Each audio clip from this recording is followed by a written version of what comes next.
est la seule solution. Moi, je suis sur Nice. Ouais. La prison pour mineurs la plus proche, elle est à Grasse. Mmh. Le taux d'occupation est de 130%. D'accord. C'est-à-dire que dans une cellule, d'être 3, ils sont 5 Mmh. en général.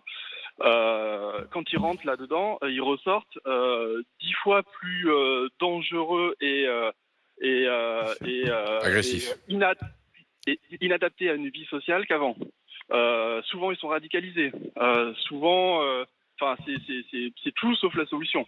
La solution, on l'a, sauf que ça demande des moyens. Mais c'est quoi la solution, La Christophe? solution, c'est de redonner goût aux jeunes de faire le métier d'éducateur, parce que c'est un métier en perdition totale. C'est vrai. On est payé, c'est un bac plus 3, éducateur spécialité, d'accord. Mmh. C'est comme infirmière, on est payé 1 300 € en début de carrière Ça, c'est pas possible. pour bosser les dimanches, les jours fériés, Mmh. bosser jusqu'à minuit le soir, commencer à 7 h le matin. C'est un boulot passionnant, vraiment exceptionnel. Mais la réalité, elle est là. Elle est que les gens ne veulent plus faire ce métier. Du coup, il y a moins Non, c'est un d'éducateurs métier sur le terrain, difficile. Mmh. il y a moins d'éducateurs dans les quartiers. Il n'y a plus d'éducateurs des quartiers, ça n'existe plus, quasiment plus. Il y avait des éducateurs dans les trains avant aussi, qui étaient là pour les liaisons, pour faire le lien avec les gamins. Pourquoi tu es dans le train à 10 h si tu dois être à l'école? Enfin, tout ça, ça n'existe plus. Il n'y a plus.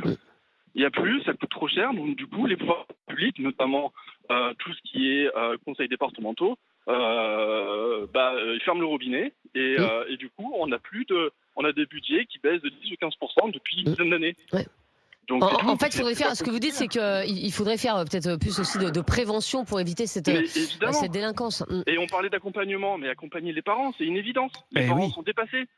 On les laisse avec des situations compliquées et après on s'étonne qu'ils baissent les bras, mais c'est évident.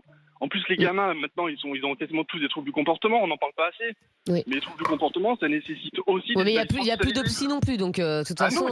Il n'y a plus rien. Donc je sais pas quoi vous dire. Audiences aux tribunaux, mais un gamin qui est convoqué le 12 septembre, il peut passer 3 mois plus tard. Parce que c'est reporté, parce que manque de greffier, parce que machin, parce que pour X raisons. Vous voyez, mais vous croyez pas quand même, Christophe, qu'à un moment, un gamin, je parle pas pour des affaires hyper graves évidemment, mais un gamin dont c'est les premiers méfaits, on va dire, le fait d'être très ferme, alors je dis pas l'envoyer en prison, mais le fait d'être extrêmement ferme, ça peut être dissuasif quand même. Peut-être, mais qui c'est qui s'en occupe d'être ferme et dans quel lieu ça se passe?